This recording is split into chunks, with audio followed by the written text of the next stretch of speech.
last 2 years, everyone has been asking the same question. How fast can artificial intelligence grow? This week, America started asking a different question. Who pays for it? Because AI isn't just about software anymore. It's about power plants, transmission lines, water, construction, semiconductors, national security, and entire communities. Meanwhile, investors are trying to figure out whether AI becomes the next industrial revolution or the next stock market bubble.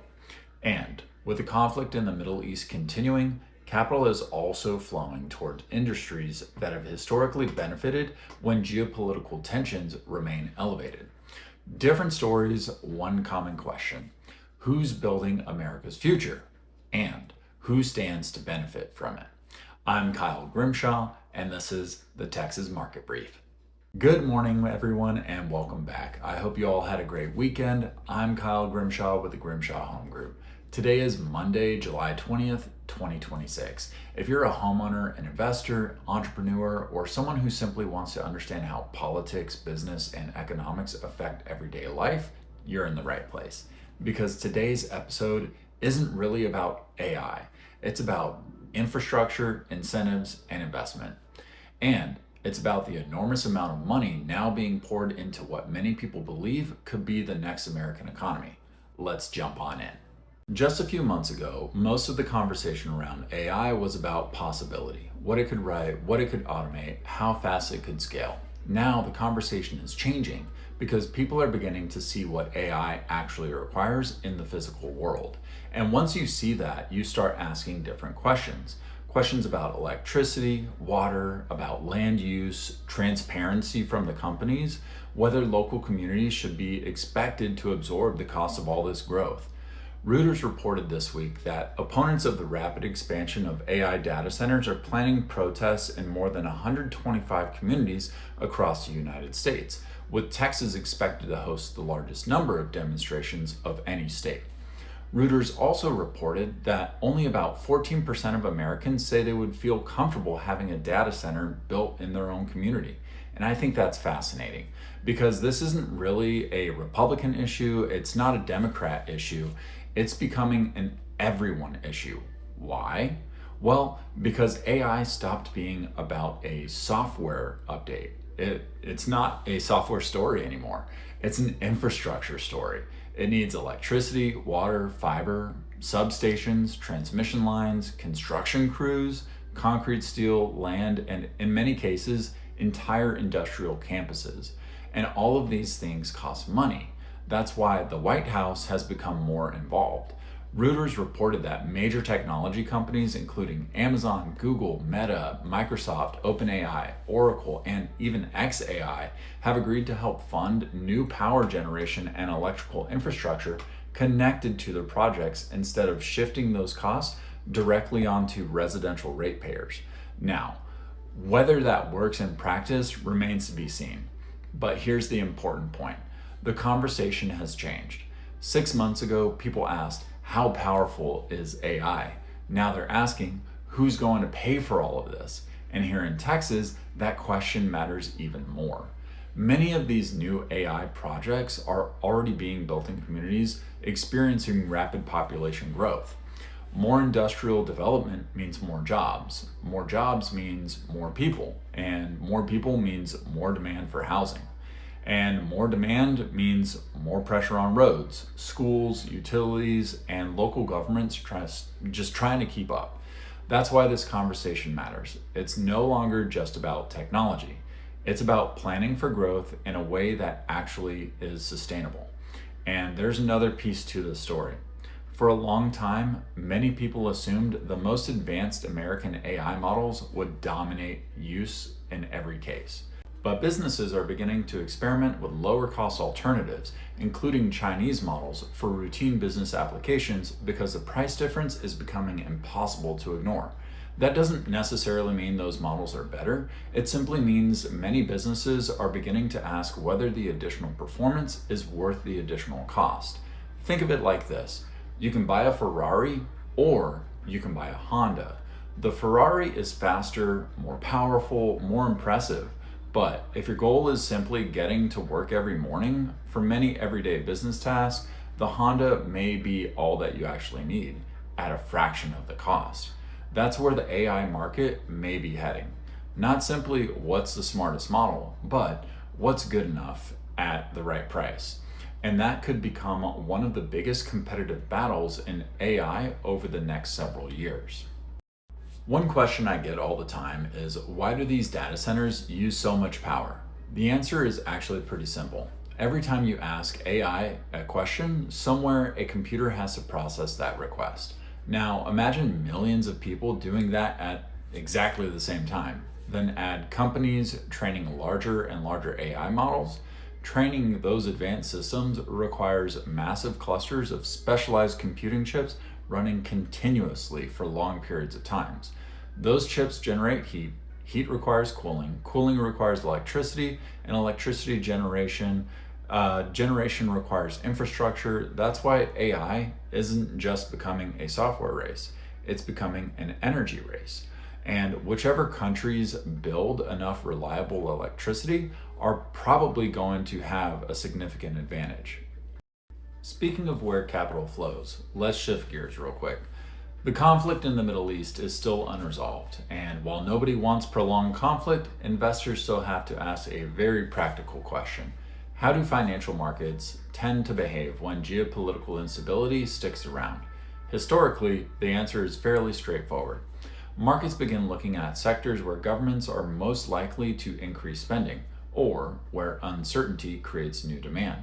That often includes defense, cybersecurity, energy, satellite communications, drone technology, shipping, and strategic materials. Now, that doesn't mean every company in those industries automatically wins. And it certainly doesn't mean conflict is somehow good. That's not the point. The point is this: markets don't have moral decisions, they don't make them.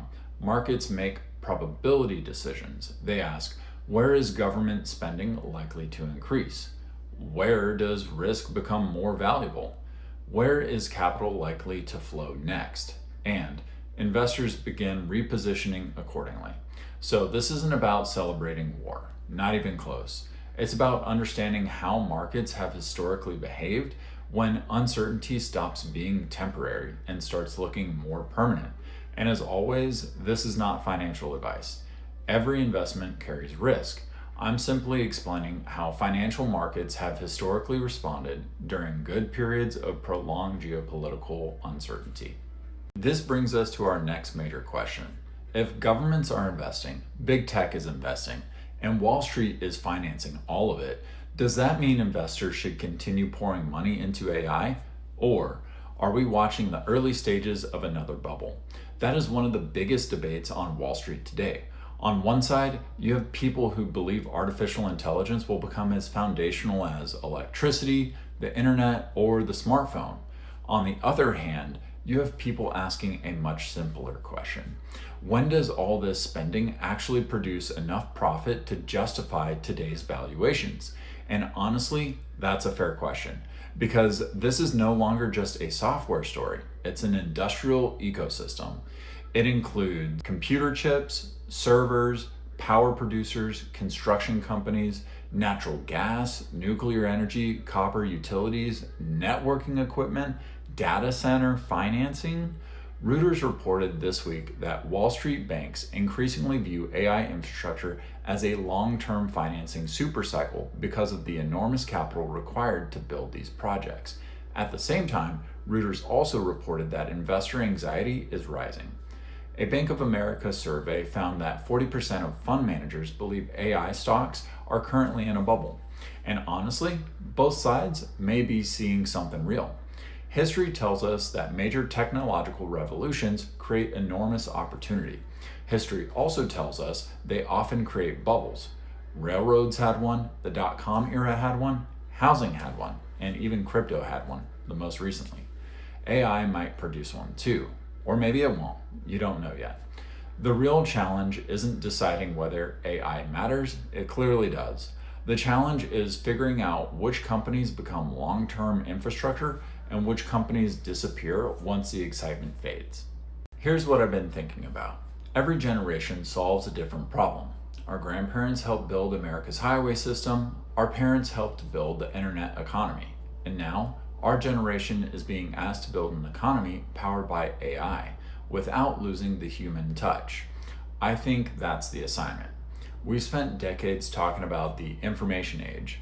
I think we're moving beyond that.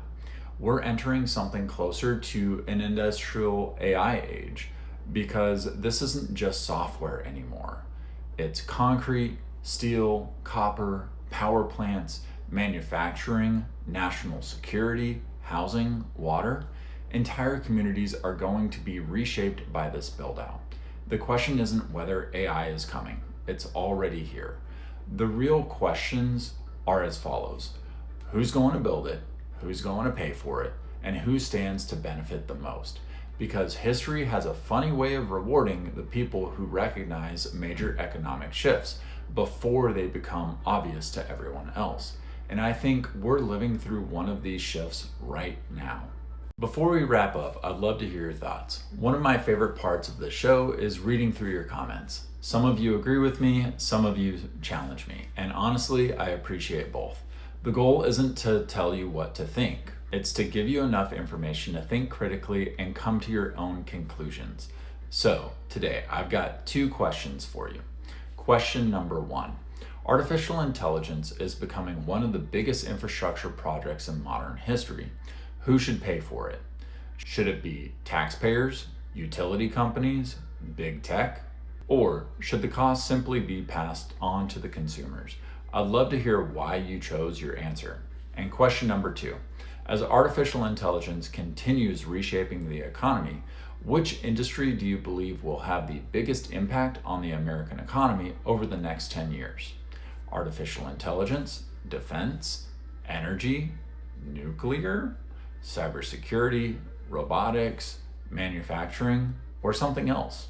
Tell me your answer in the comments, and more importantly, tell me why. If you found today's episode helpful, make sure to subscribe and share this episode with someone who enjoys understanding how politics, economics, business, technology, and real estate all connect. I'm Kyle Grimshaw with the Grimshaw Home Group. Thank you for joining me on another episode of the Texas Market Brief. Until then, stay informed, stay curious, and remember, the best decisions are made by the people who understand where the world is headed and with the most information. I'll see you on Wednesday.